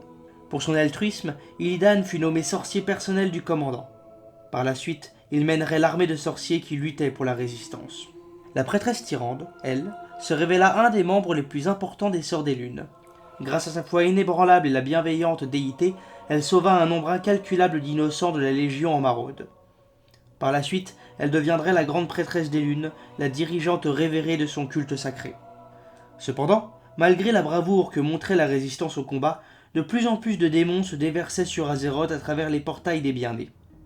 La Légion grossit également ses rangs grâce à une nouvelle race de démons nés des habitants d'Azeroth eux-mêmes. La première de ces abominations fut Xavius. Sargeras avait perverti le corps du bien-né vaincu en une figure démoniaque faite de cornes déchiquetées et de sabots fendus. Cette nouvelle forme devint celle des satyres et elle ferait de Xavius un serviteur éternel de la Légion. À la demande de Sargeras, il entreprit de maudire nombre de ses compagnons bien-nés, les transformant eux aussi en satyres. Alors que les rangs de la Légion enflaient et que la guerre progressait, Malfurion comprit que les elfes de la nuit ne pourraient l'emporter à eux seuls. Il convainquit Tyrande et Illidan de l'accompagner à Reflet de Lune, près du mont Ijal, où ils firent appel à Cenarius pour qu'il les aide.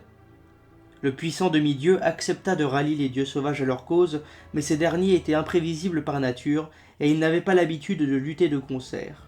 Les lancer dans l'action prendrait du temps, un luxe qui faisait défaut aux elfes de la nuit.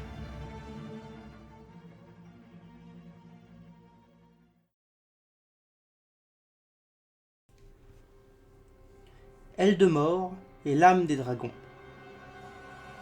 Pendant que Cenarius rassemblait les dieux sauvages, Malfurion fit appel aux puissants aspects dragons pour défendre Azeroth.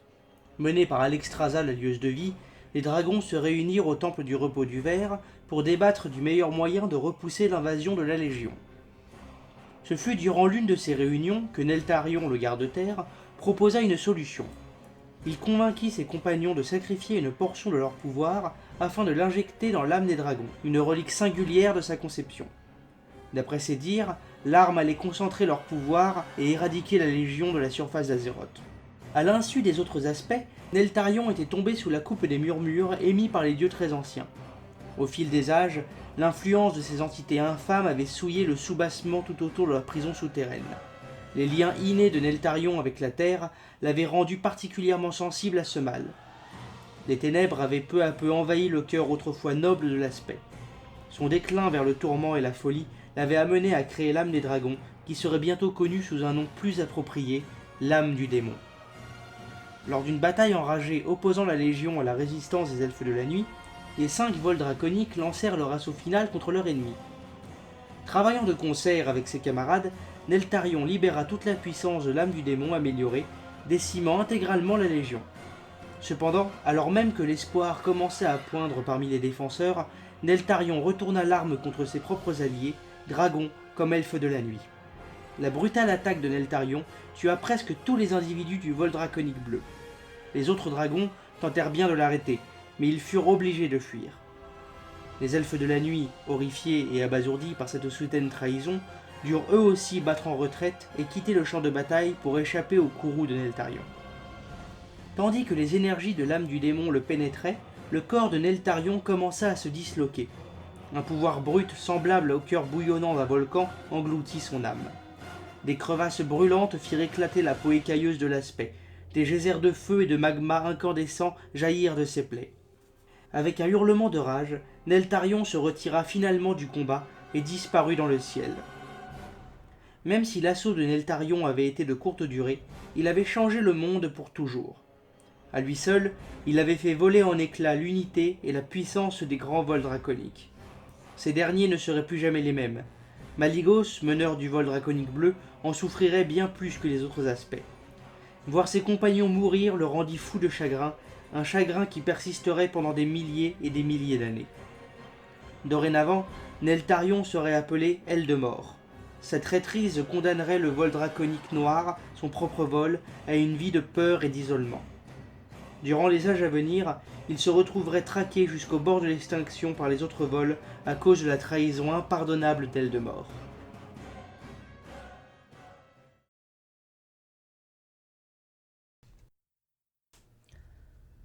La trahison d'Illidan. La trahison d'Eldemort porta un coup terrible au moral des elfes de la nuit. Pire encore, Illidan avait mystérieusement disparu de leur rang. De nombreux elfes de la nuit craignaient pour sa vie, mais aucun d'entre eux n'aurait pu imaginer que le talentueux sorcier avait en réalité abandonné la résistance. La décision qu'avait prise Illidan de faire cavalier seul découlait de sa relation avec Malfurion.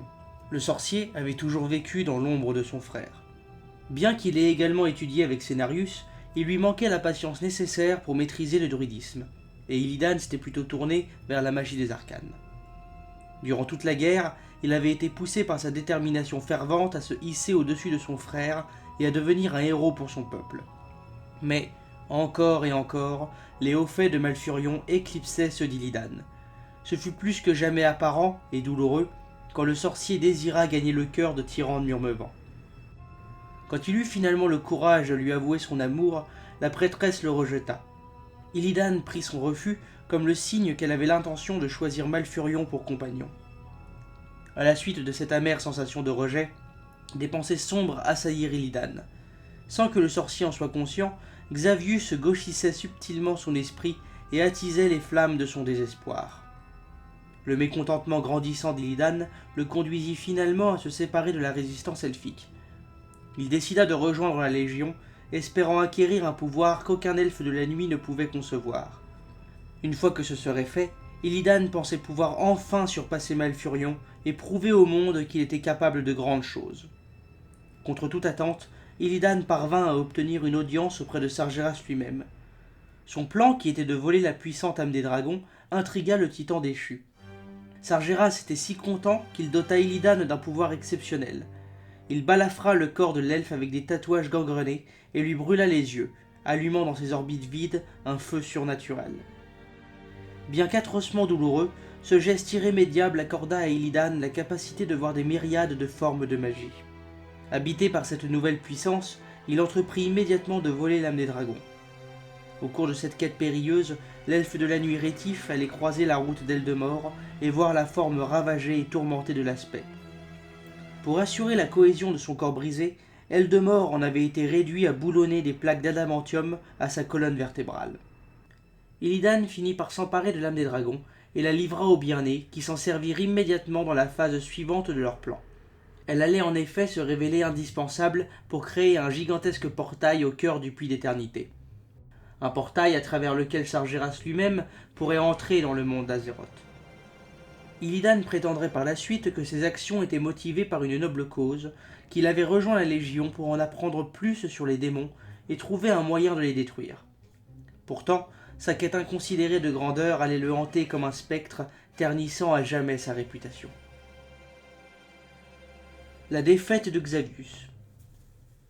Malfurion finit par vaincre Xavius pendant un des derniers engagements de la guerre. Avec l'aide d'une courageuse jeune elfe de la nuit nommée Chandris Penlune, il piégea le satyre et transforma son corps et son esprit en un chêne noueux. L'héritage de Xavius, cependant, allait perdurer sur Azeroth. Jusqu'à ce jour, les satyres arpentent toujours le monde, polluant la nature de leur magie souillée.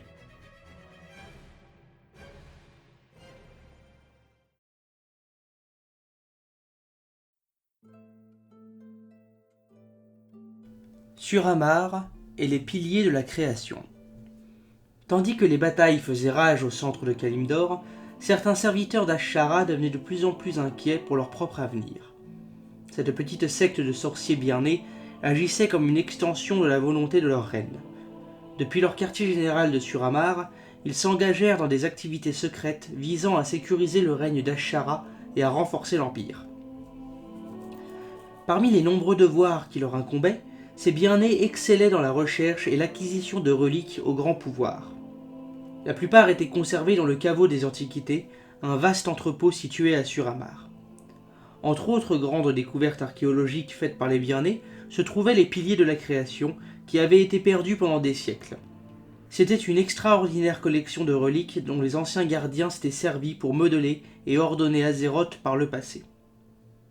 L'élite des bien-nés de Suramar avait certes juré loyauté à Ashara, mais leurs points de vue sur la reine commencèrent à changer à mesure que la guerre s'éternisait. Le chef du groupe, la grande magistrice Elisande, soupçonnait la Légion de ne pas chercher à servir au mieux les intérêts des bien-nés, les démons monstrueux ayant déjà détruit une grande partie de leur glorieux empire et empoisonné les terres environnantes de leur magie gangrenée. La méfiance d'Elisande envers la Légion s'accentua encore quand elle découvrit que les démons projetaient de faire de Suramar le nouveau cadre de la guerre. Des agents de la Légion avaient commencé à créer un portail vers le néant distordu au sein de la structure la plus éminente de la cité, le Temple des Lunes. Une fois ouvert, ce portail permettrait au renfort de la Légion de s'abattre sur Azeroth et d'écraser la résistance elfique sur un deuxième front. Elisande pensait que ce portail détruirait probablement Suramar et tous ceux qui y vivaient. La Grande Magistrice et ses alliés conçurent donc un plan pour saboter les efforts de la Légion. Ils rompirent tout lien avec les autres bien-nés et entreprirent de sceller le nouveau portail démoniaque. Afin d'y parvenir, ils se tournèrent vers les puissantes reliques qu'ils avaient rassemblées au fil des ans, en particulier les piliers de la création, car ils savaient que ces derniers possédaient la puissance brute qui leur serait nécessaire pour neutraliser le portail de la Légion. Avec ces reliques en leur possession, Elisande et ses bien-nés menèrent un assaut contre les démons à Suramar. Alors que le nouveau portail de la Légion s'ouvrait en grondant, les sorciers canalisèrent leur magie à travers les piliers de la création, tissèrent un sort grandiose qui ferma le portail mugissant et le verrouillèrent par une série de sceaux impossibles à briser. Même s'ils avaient contrecarré la création d'un nouveau portail, les bien-nés rebelles n'avaient aucune intention de rejoindre la résistance elfe de la nuit et de continuer à combattre la Légion. Craignant un désastre, Elisande et ses partisans œuvrèrent à fortifier leur domaine à Suramar. Ils exploitèrent l'œil d'Amantul, un des piliers de la création, afin de créer une immense source de magie des arcanes. Connue sous le nom de Puits de la Nuit, cette source de pouvoir allait nourrir les sorciers et les protéger de menaces futures. Durant le millénaire à venir, le puits transformerait aussi Elisande et ses alliés en une nouvelle race, celle des Sacres Nuits.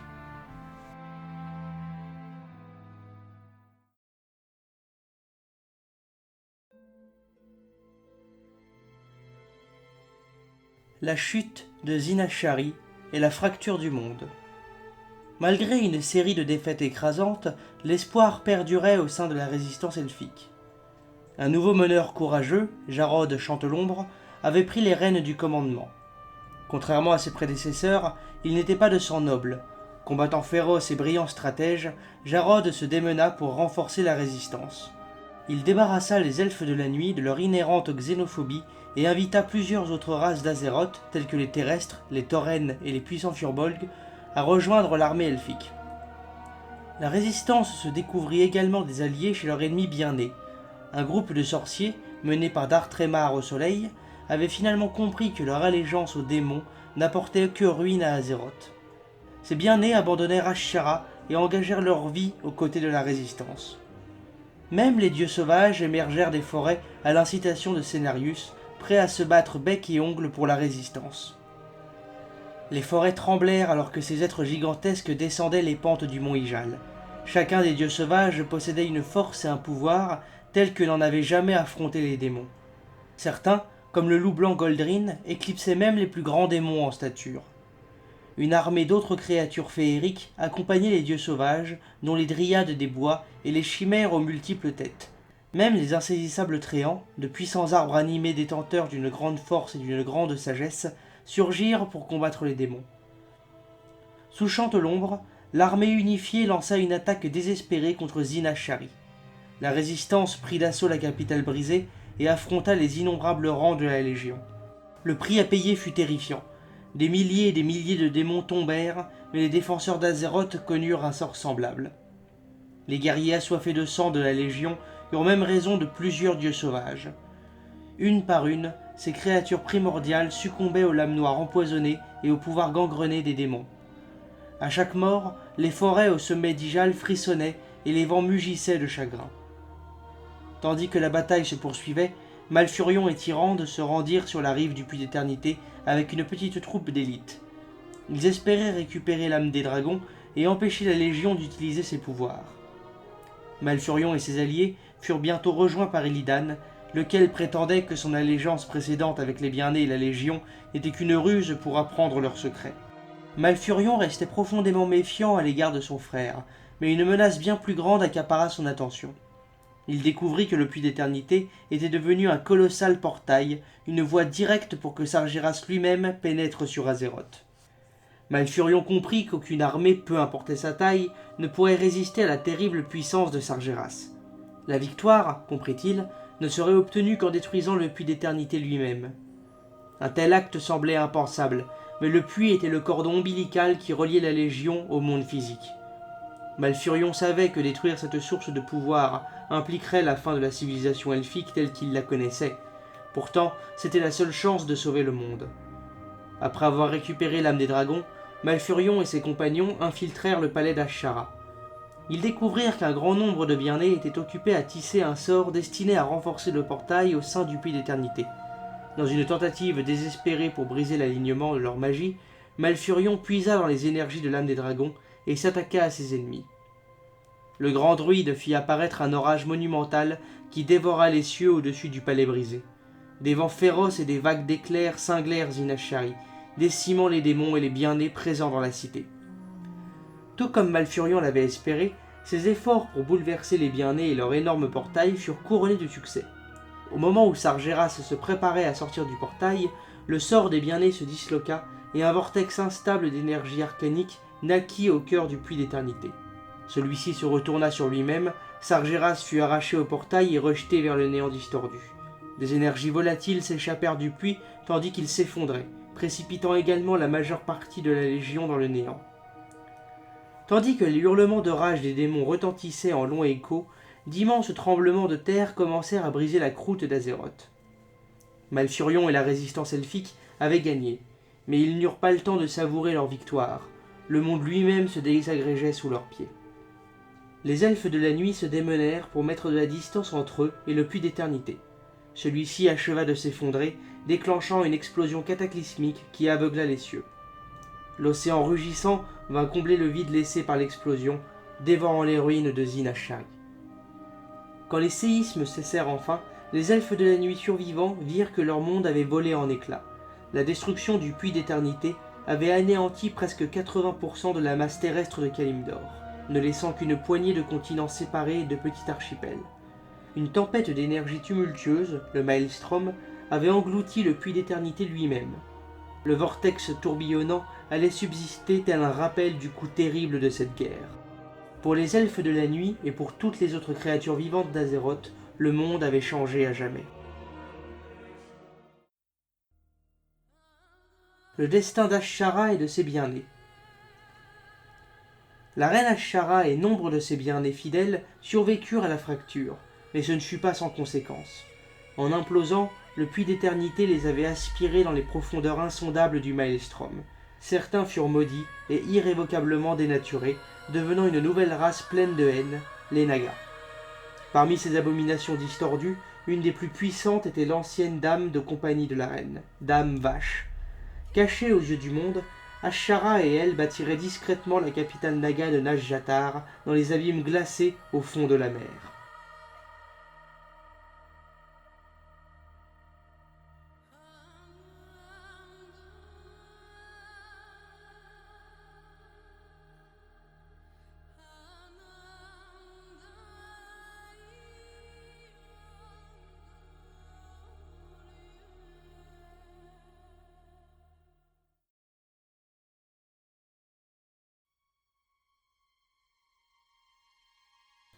Les fardeaux de Shaohao, 10 000 ans avant la porte des ténèbres.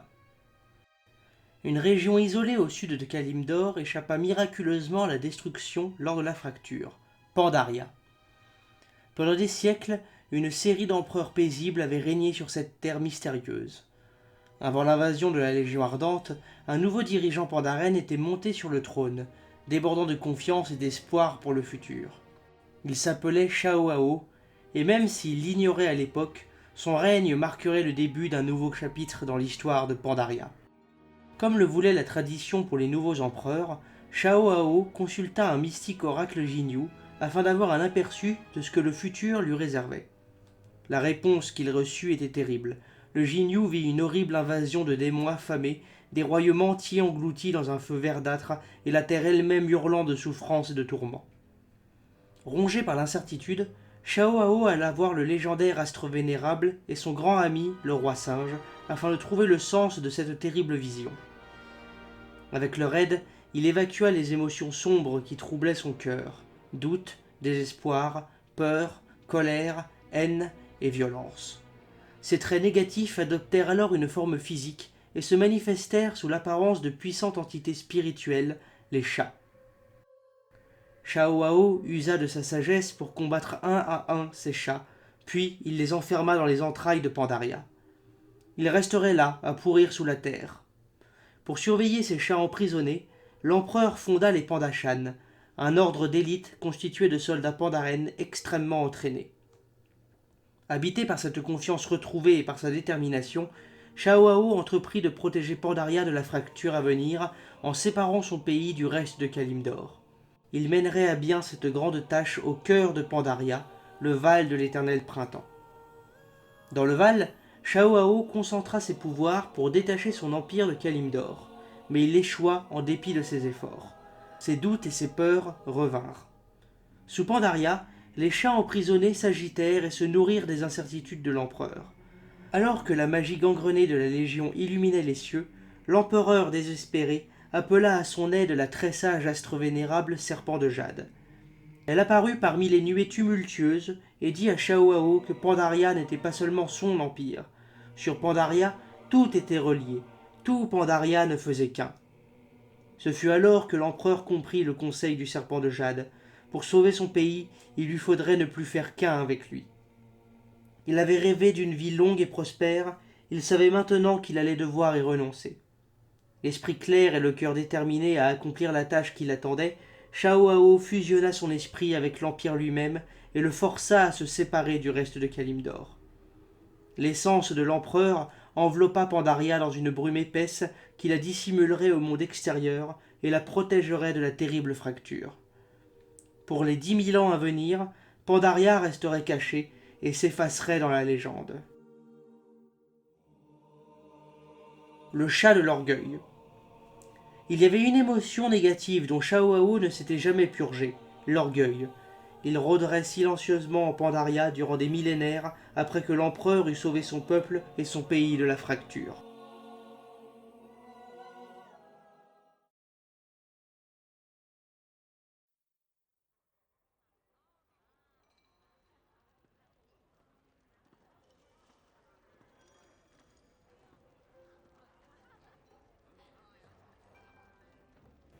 Ah, vous voilà.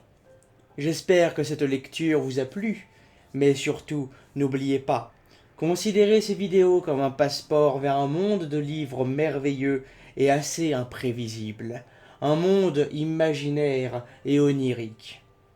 Pendant quelques minutes, j'ai ouvert un portail vers le rêve, et vous y avez trouvé votre salut. Sur ce, je vous dis à la prochaine.